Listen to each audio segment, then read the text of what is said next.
दोस्तों, अगर आप अपने नज़दीकी गांव देहात में सैर करने निकलोगे तो कुछ न कुछ क्रिएटिविटी देखने को मिल ही जाते हैं। ऐसे ही मैंने घूमते हुए अपने क्षेत्र में एक व्यक्ति को देखा। उसने बहुत सारे सूअर पाले हुए थे। सूअर पालन के साथ साथ वो मुर्गी पालन और बतख पालन भी कर रहे थे। कुछ बाड़ बनाया हुआ था। उसने अपने सूअरों को अधिकतर भूसी खिलाते थे और वो भूसी कहीं से खरीद कर नहीं लाते थे।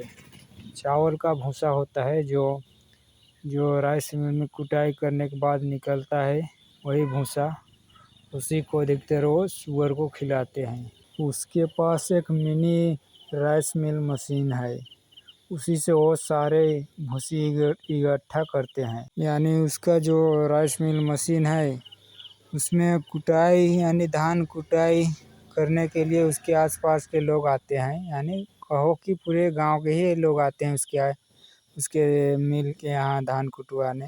अगर आप गांव देहात से होंगे तो जानते ही होंगे कि गांव घर में अधिकतर लोग सूअरों को धान की भूसी ही खिलाते हैं। भूसी के साथ थोड़ा बहुत, जैसे ज़्यादा थोड़ा कम मात्रा में, जैसे दर्रा हुआ, मक्का दर्रा, गेहूँ दर्रा, ये सब थोड़ा मोड़ा ऐसे मिलाकर भूसी के साथ मिलाकर सूअरों को दे देते हैं।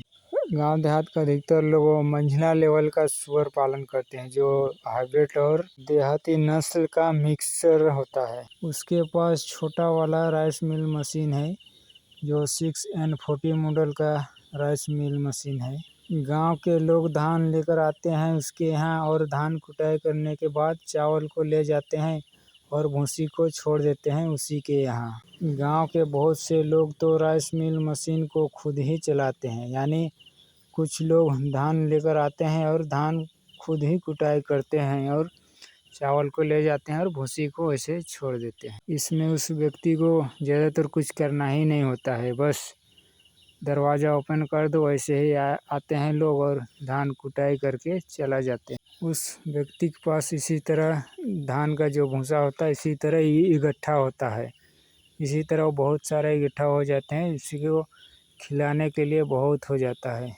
उसके पास राइस मिल मशीन है, वो सिंगल फेज बिजली से चलता है। उस व्यक्ति के पास एक दिन में जितना भूसी इकट्ठा होते हैं उतने ही की खपत के अनुसार वो सूअर पालन करता है।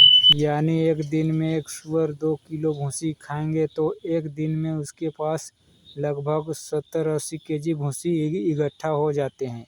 उस हिसाब से वह व्यक्ति 35-40 सूअर पालन आसानी से कर लेता है। जैसे एक दिन में अगर उसके पास 1 क्विंटल भूसी इकट्ठा हुआ तो उसके यहाँ आराम से 50 सूअर खिलाने के लिए हो जाएगा एक दिन में। साथ में वो जैसे गांव देहात में सब्जी का वेस्ट होता है, जो खेतों में वेस्ट हो जाता है सब्जी, उसको लाकर दे देता है, उसके भी सूअर खाते हैं।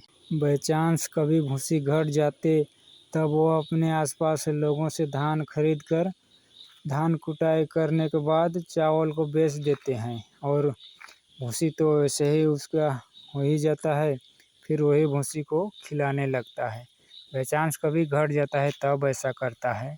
मैंने पूछा था उस व्यक्ति से कि ऐसा करने का आइडिया कहाँ से आया, तो उसने बताया था कि वो भी यूट्यूब में वीडियो देखकर ही वो राइस मिल मशीन खरीदा था और उसका दिमाग में आया कि चलो इसका जो भूसी इसे इकट्ठा होगा उससे सूअर पालन करेंगे। बस ऐसे ही वो ऐसे ही सूअर पालन करना शुरू कर दिया।